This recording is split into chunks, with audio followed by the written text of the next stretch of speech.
It's time. It's time to finally pull the lid off of Nova Lake and tell you about Intel's incredible 52-core Zen 6 competitor that I, admittedly, have been oddly quiet about over the past year.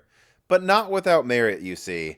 In the summer of 2023, in fact, over 2 years ago, I had already started reporting on Nova Lake as a 2026 product. And then in October of that same year, I exclusively leaked core counts, Arctic Wolf E-cores, and even 144 megabytes of LLC on die. Yep, even that 144 megabyte thing, I leaked that 3 years ago. And then, well, through 2024, I had follow-up video after follow-up video updating you all on, honestly, how Pat Gelsinger was gutting much of the development of Intel's core products. And because so much was changing late in development and there was so much chaos going on in Intel last year, frankly, I thought I had told you everything you needed to know in 2023, and we needed to wait to see how things develop until I could give you a more fully encompassing leak that tells you much more than just really what you've already known for years now. And, well, that's why I mostly focused on Zen and RDNA 5 leaks throughout this year.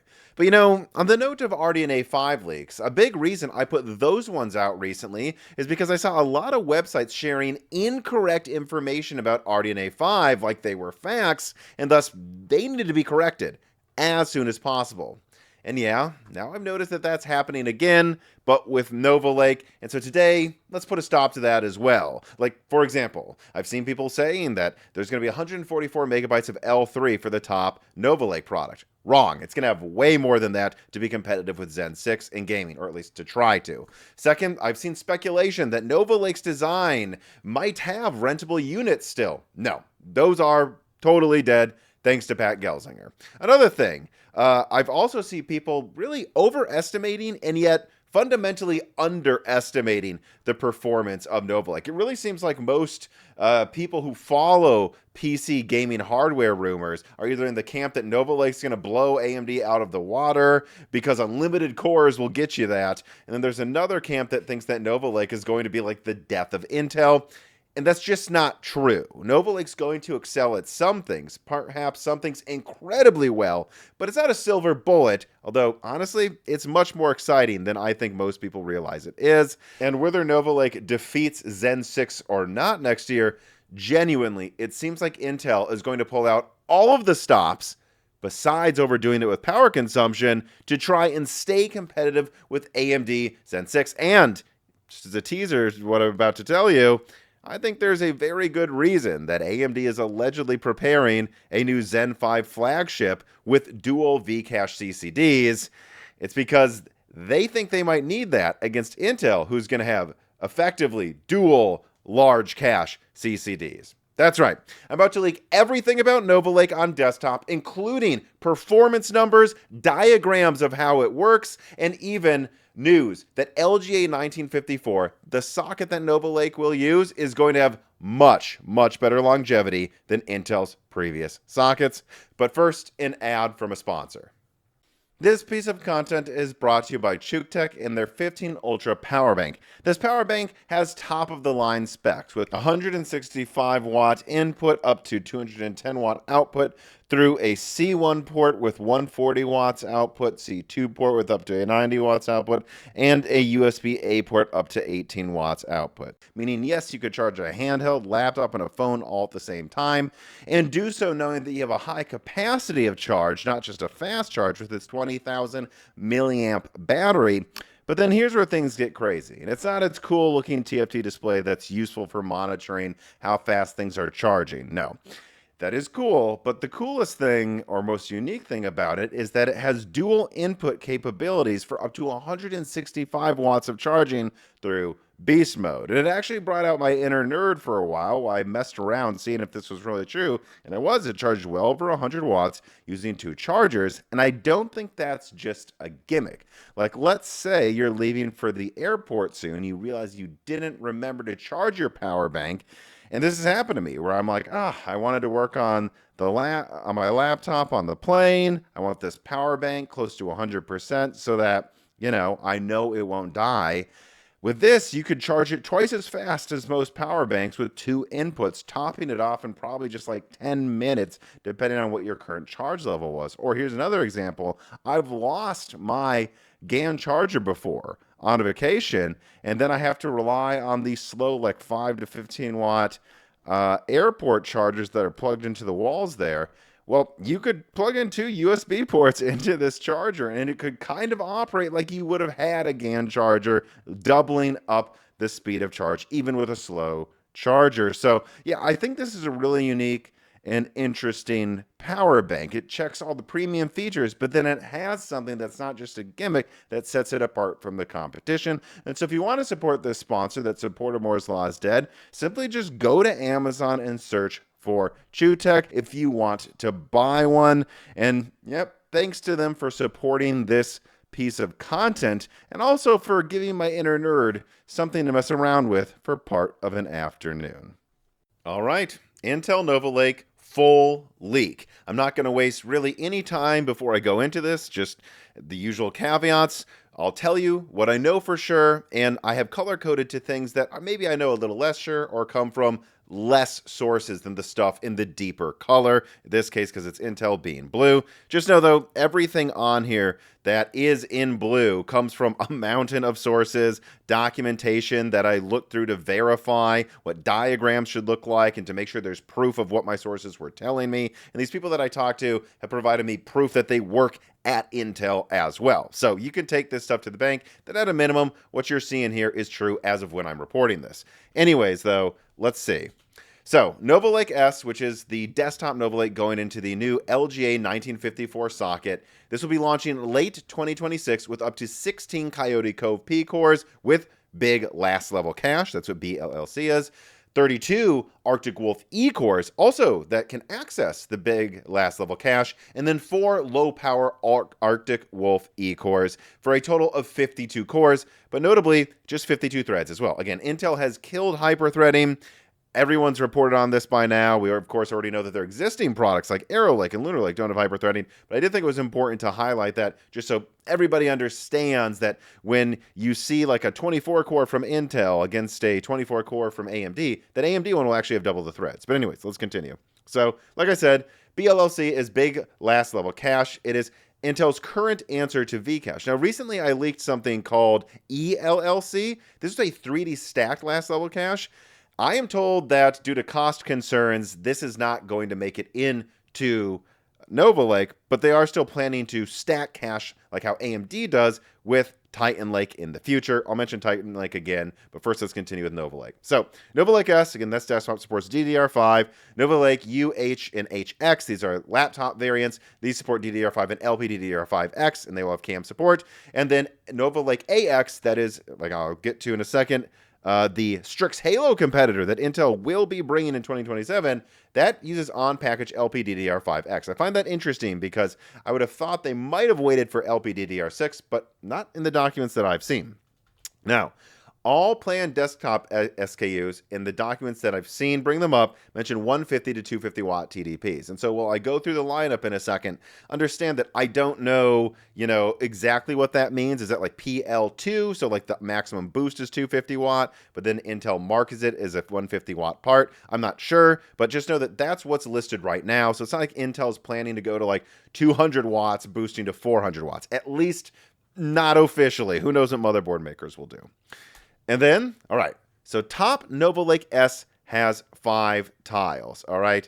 It has 2 BLLC dies. That's right, the top flagship Nova Lake is going to have dual big LLC dies with 8 P cores and 16 little cores. They aren't going to do like a thing AMD's been doing recently, where they give you one CCD that has extra cache and the other one is a standard one. No, they're giving you both at the top end. And that means they're both going to have 144 megabytes, meaning a total of 288 megabytes of L3 cache. Again, I think that's possibly why AMD is allegedly preparing some sort of double V cache 9950X 3D thing. Now, one thing that I will say, and let me put this diagram actually on screen here while I'm talking. I have a document showing how this is organized. So this is what it looks like generally speaking. This isn't me guessing. This is what it generally looks like, right? And it is a design that allows for, yes, a ton of cores, but remember, there's no hyper-threading, and there's only 8 P cores on one CCD. So that's why I call out that, like, I think a lot of people have been assuming that Intel will have some gaming advantage potentially, because on Zen 6 they have 12 cores on one die, and then to get more than 12 cores you have to go to the other die. Most games won't need that, or really any games will probably need that. That's not an issue. But I've seen people say, well, I'll have 16 P cores on Nova Lake, so that's 16 P cores that a game can use. Wrong. It's only 8 P cores that a game can use. So they really have no P core advantage in games versus AMD. Now, of course, they do have 16 E cores on the same die that can also access the L3 cache. So perhaps this won't be an issue at all. But just know when you're talking about Zen 6 versus Nova Lake, it's not like it's going to be 16P versus 12P for AMD. It's 12 versus 8. And then we're just going to have to find out if Intel made their E cores work well for gaming finally. But anyways, let's continue with the PowerPoint here. There's then also a hub die that has a Northbridge IP, the media engine, display engine, the NPU, the memory controller, and then 4 LPE cores. And then there's a PCD, that's a platform controller die with the Southbridge IP, TBT, display connection. So there's the display engine on another die, the display connections on another. Also has PCIe security engine, DMI to PCMH. And then there is an iGPU die with only 32 Celestial execution units. Now, I have documents again. I'll go through the mobile stuff in the future, but I'll just caveat this now for you all. The laptop variants can choose between, yes, 32 execution units for budget models like the desktop variants, but they also get 64 execution units and up to 192 execution units as well. Off the top of my head, I believe that means that standard integrated graphics, or high-end integrated graphics, not even the Strix Halo competitor, but just the more premium integrated graphics you're going to see in Nova Lake products and mobile will probably beat the B580. So that's actually pretty exciting. And then let's go through what this lineup will look like here. Okay, so at the top of the desktop lineup, right, you're going to have a flagship that uses TSMC N2P for the compute core tiles, or chiplets, whatever you want to call them. And that means 144 megabytes of BLLC per CCD for 288 megabytes total. They're just going for it for the top end. I think this thing will be crazy expensive, but that's the plan as of now. Now, then below that, they will have one of the tiles for compute, but still have the PCD, the hub die, and the iGPU die for 8 big, 16 little, and 4 low power cores, or 28 cores total. Now, again, I think that's cool that it still gets 4 low power cores with it for a total of 28 cores, because I still think that's going to make the mid-range one more than enough threads for people, right? And I think that could give it a real multi-threading advantage, potentially against Zen 6. But again, I don't know. We're going to have to see. Zen 6 has insane clock speeds. But I think that will be very good for mid-range, or really for top-end gaming, but mid-range prices. Then there's the mainstream configuration. This is the one that does not have the big last-level cache, has a standard amount, 36 megabytes of L3 cache, but still 28 cores. I don't know exactly how they'll segment this. I mean, obviously the top one's going to be the Ultra 9, and maybe the Ultra 7 will be segmented from that, but I really wouldn't be surprised if the Ultra 7 gets the premium gaming configuration I'm showing here, and then i5 gets standard, and then i3, as you're seeing here, gets TSMC N2P 4 plus 8 plus 4, so 16 cores with half the cache of the one above it. Because again, 4 big cores, and I'll get to the performance per core in a second here, but you know, it's going to be like 20% or 15% faster than Arrow Lake per core. 4 big, 8 little, plus 4 more little. I think that's, you know, plenty for an i3. Maybe even enough for, you know, whatever. So I think, yeah, we could be looking at Ultra 9, Ultra 7, Ultra 5, and then Ultra 3 here. And then we get to the very, very budget here. 4 plus 0, so 4 big cores, that is it. No hyper-threading, but remember, it still has 4 Arctic Wolf low-power cores on it. That's, you know, ultra budget stuff. And I think this is worth pointing out here. I double-checked this with multiple sources. I asked many times because I wanted to be sure I'm reporting this correctly. That is the only die, apparently, that gets Intel 18A. In fact, the only one I've seen in documentation that I might bring up in another video is a 2 plus 0 die on 18A. And so, yeah, there's been a lot of rumors out there that 18A isn't going well, and then I've seen the diehard Intel defenders say it's going great. Look, I've heard mixed things from people at Intel. Full disclosure. Some of them say it's going well. Some of them say they have no reliability that 18A is going to be good. But I'm going to use Occam's razor here and say, if Intel is only using 18A for the non-branded mega budget entry stuff, I don't think that tells me that 18A is going well at all. I mean, I would have thought they'd at least use it for the i3 budget configuration, but doesn't seem like it, everybody.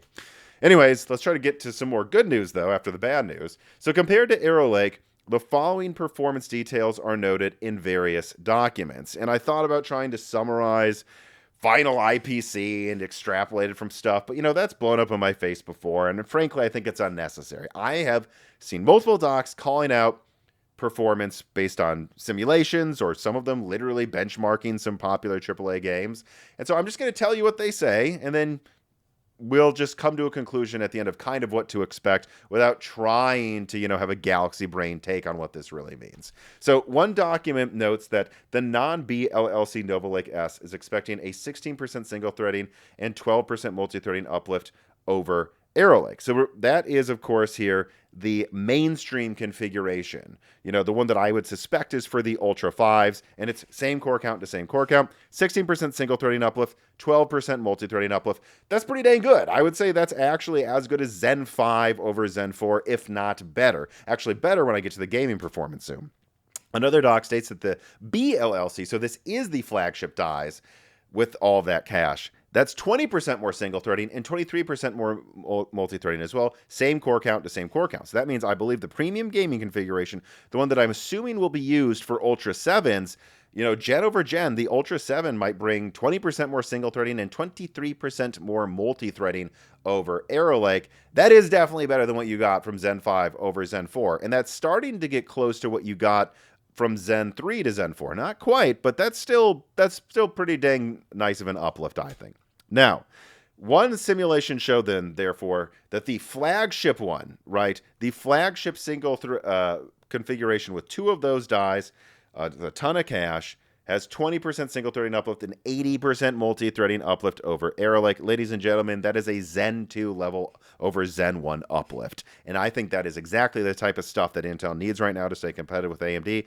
And so I'm excited. Now, to be honest, I still think Zen 6 might win in multi-threading and single threading by a little bit here, but this is close enough where I'm not that worried anymore that AMD is going to run away with the market in a way that Intel's several tiers behind them. At least not based on what I'm reporting this week. The night is still young. It's still over a year before these products launch. So here's the gaming performance, which I'm sure most of you have been waiting for.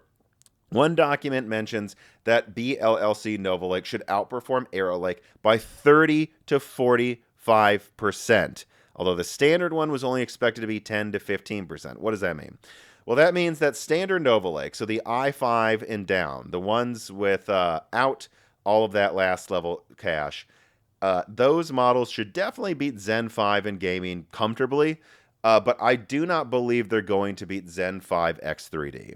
And then you move on to Zen 6. I also would suspect that Zen 6, because it should hit 7 gigahertz, as I've reported recently, I would also suspect that that's going to beat Arrow Lake standard in gaming as well. Now, I don't know if it'll be by 10 or 20%, but yeah, that's how I would rank performance right now. Is at the bottom you have Arrow Lake, Zen 5 outperforms that a little, Nova Lake standard will outperform that a little, Zen 6 standard will outperform that a little, but then Nova Lake BLLC should outperform standard Zen 6, I think, by a tiny bit.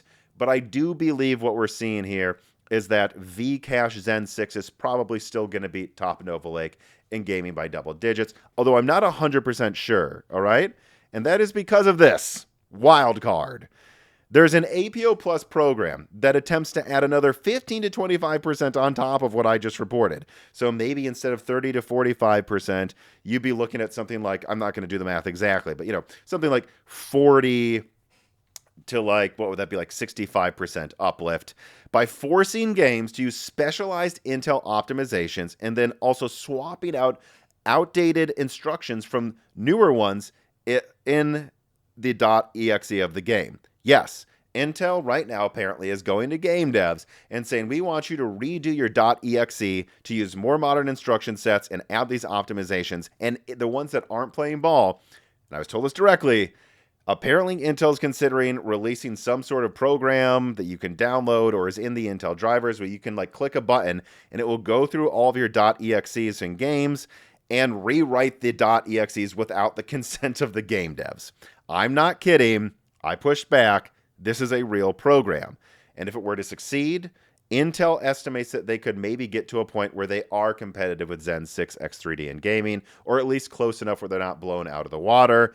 And yes, this raises tons of DRM compatibility concerns, like the stuff that AMD did right with anti-lag 2. Yeah, they have very big concerns about this. It might be on a game-by-game basis where they just don't enable it on games that aren't playing ball and have DRM included. But they're kind of hell-bent on having this be implemented in some way or another. Yes, it still might not happen, as I note in here, but I think it's most likely to happen. And at a minimum, it will be there for single-player games, and you'll at least have a dozen or two games that play ball with APO Plus, so that Intel can report in benchmarks when they unveil this some wins against Zen 6, but they might need this APO Plus to get there. All right. Then, final stuff. NVL AX. This is the laptop Halo competitor launching with, you're seeing this correctly, 512 execution units or 256 execution units and 808 big cores and 16 little cores, or 4 big cores and 8 little cores. So they basically have a big Intel Halo and a little Intel Halo, and they both use on-package LPDDR5X like I already said. And yeah, I mean, look, this is something here where I think that would probably beat Strix Halo. I do, and I think that it's entirely plausible that the 512 execution units Celestial iGPU could maybe even be competitive with Medusa Halo, but it's too early to say for sure. And remember, these things are launching 2 years from now, so a lot can change, and there's still a lot that needs to be confirmed before I make a firm estimate on that. But it doesn't look like Intel's screwing around, and that's exciting. Also, and this is probably the number one thing people are going to share from this video. Yes, I double checked. Both on desktop with LGA 1954, that I know we all lament you'll have to buy a new platform again from Intel to get to Nova Lake, and on laptop as well. They're establishing a new platforms of sockets where they won't have to update them for many years. Not just Nova Lake, Razor Lake, Titan Lake, and Hammer Lake, which I believe I'm the first person to exclusively report on Hammer Lake. Those will all use LGA 1954, or at least that's the plan. Now, the one big old caveat I have to say is 1851, the socket that Arrow Lake currently uses, that planned to have a Meteor Lake desktop come out a year before Arrow Lake, and then they planned to have an Arrow Lake refresh with more cores, and then they planned to have Nova Lake potentially be supported on, no, I'm sorry, a Panther Lake be supported on there, if not the higher core count Arrow Lake refresh. So Meteor Lake, Arrow Lake refresh, Panther Lake, they wanted to do 3 to 4 generations on the current socket, and that never happened, right? I'll have a leak soon that goes over Arrow Lake refresh. It actually is a performance uplift over the current one, despite what people are misreporting, but I'm not going to talk about that in this video. So there will kind of be 2 generations, but that's the warning. Intel wanted to do this before and it never happened, but I don't know. The people I talked to seem pretty serious about it. And so I think that's very important versus what we saw with Arrow Lake versus Zen 5. With Zen 5, you knew you were getting at least Zen 6, if not also Zen 7. With Arrow Lake, you knew that's pretty much all you were going to get. You'd be lucky to get one more gem. I think I can fully say now that I am sure at least Razor Lake will follow Nova Lake, and probably Titan Lake and Hammer Lake will as well. So if you're looking for longevity, Intel does not have a disadvantage against Zen 6 this time around, and that is really, really pro-consumer and makes me genuinely interested in Intel again when it comes to CPU. And one more thing, I just want to make sure this is on the slide, because plenty of websites will share this without listening to a single damn thing I say, but rentable units are not listed anywhere for Nova Lake, Razor Lake, Titan Lake, or Hammer Lake. Nowhere, not a single doc. I asked around. I have a mountain of docs I went through to make this lake. Nothing at all says rentable units for the next 4 generations or something, which means at least the next 4 years, if not the next 8. Guys, Royal Core really does seem dead. Rentable units are not happening. And so there you go. Really, what else is there for me to say? I mean, while I was going through the PowerPoint, I pretty much told you everything that I thought about each one of those little points. I guess just a big concluding thought here that I would say is, I think there's going to be a lot of people that say, wow, 52 cores, wow, a 30 to 45% uplift in gaming over Arrow Lake, plus maybe another 15 to 25% from APO plus.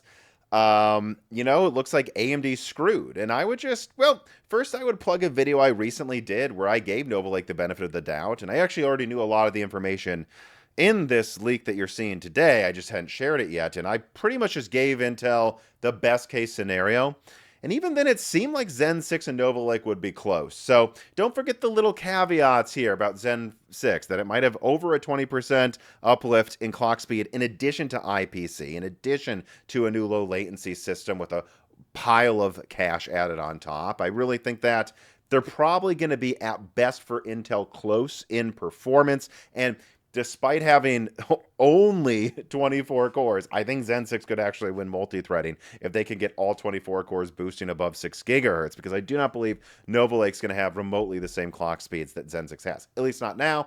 If that changes, I'll let you know. And so just that's one of my larger takeaways here is I don't think Zen 6 is screwed at all. I just think it's clear that Nova Lake, the worst case scenario, is very unlikely with what happened with Arrow Lake. It seems like at a minimum it's going to be decent, and if it falls behind relative to AMD a little bit more compared to where they are this gen, I mean, at least it's going to be getting to a performance level that's well beyond what most people need. I mean, think about this. If they get to like 45% more gaming than what Intel offers you now, like they're beating Zen 5X 3D by at least 10%. And they're giving you 52 cores. I think at a minimum, this will be an excellent workstation platform, and a workstation platform that will be supported for many years, which is another thing I just want to remind you. Like, I'm under the impression, and trust me, I'm going to get to Razor Lake and Titan Lake and Hammer Lake and leaks over the next few months. So make sure you are subscribed to Moore's Law is Dead. But what I can tell you now is that they seem to be following up quickly. I wouldn't say that Intel's necessarily going to go back to their TikTok thing where there's a new generation every single year. But what I will say is that it seems like Razor Lake's following probably just a year after Nova Lake. And it has a decent performance uplift that could keep it somewhat competitive with Zen 7. And then Titan Lake is supposed to follow on pretty closely after that. So Intel seems to be wanting to rapidly innovate again after all of this chaos happened with teams being gutted and so on and so forth with roadmap changes. And so I think that at a minimum, Nova Lake, unlike Arrow Lake, can be the start of a solid platform that is not remotely as hard for me to recommend as prior Intel generations were. And so, yeah, I'll say it. It may sound crazy coming from me. I'm kind of excited about Intel all of a sudden again, and I can't wait to see what else I can glean for you guys and put out in leaks soon in the future. So if you want to see those, though, make sure you are subscribed to the Moore's Law is Dead YouTube channel and ring the bell button. And then also make sure you comment down below about this just insane amount of information I just gave you. I'd love to talk to you about it in the comments section, and I'd love to talk to you about it very civilly and in more detail, actually, in the Moore's Law is Dead Discord as well, that you will get access to if you join the Moore's Law is Dead Patreon. Note that if you join the Moore's Law is Dead Patreon, you'll also get access to a catalog of die shrinks. A new one just came out where I spill the beans on more details about Xbox Magnus, RDNA 5, and PlayStation 6 ray tracing, performance estimates, the costs of the consoles and graphics cards that are about to come out from AMD. So if you aren't interested in Intel, well, all of your AMD and console stuff, it's already out for patrons as well, and there will be many more things dropping soon too. Like, I will be dropping Arrow Lake Refresh and some pretty fun Zen 7 stuff that I think a lot of you are going to be blown away by very soon. So you're not going to miss it. Support Moore's Law is Dead. Subscribe to Moore's Law is Dead everywhere you can. And at a minimum, though, if you've made it this far into the video, thank you for watching.